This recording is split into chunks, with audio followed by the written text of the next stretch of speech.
शेत का विकायचं? कृषी पर्यटन केंद्र काढा आणि लाखो कमवा. शासन पुरवणार सुविधा. नमस्कार मंडळी, तुम्ही शेतीतील कमाईतून नाराज आहात? पैशांची अडचण असते, याने वैतागून शेत विकण्याचा विचार करू नका. तर तुम्ही तेथूनच कृषी पर्यटन केंद्र उभे करून लाखो कमवू शकता. विशेष म्हणजे शासन तुम्हाला यासाठी विविध सुविधा देखील पुरवणार आहे. केंद्र सुरू करण्यासाठी काही निकष आहेत.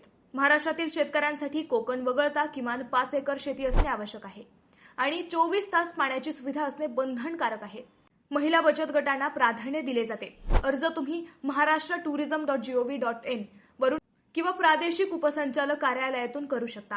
यासाठी 7/12 उतारा, नोंदणी प्रमाणपत्र, आधार किंवा पॅन कार्ड आणि वीज बिल आदी कागदपत्रे लागतील.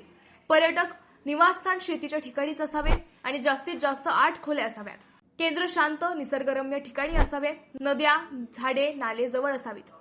मित्रांनो, या योजनेतून तुम्हाला शेती प्लस पर्यटन प्लस उत्पन्न याचा संगम मिळतो. शेतकऱ्यांना आर्थिक फायदा, पर्यटकांना अनुभव आणि ग्रामीण जीवनाची माहिती मिळते. यातून सध्या अनेक ठिकाणी अनेक व्यावसायिक प्रचंड पैसा कमवत आहेत.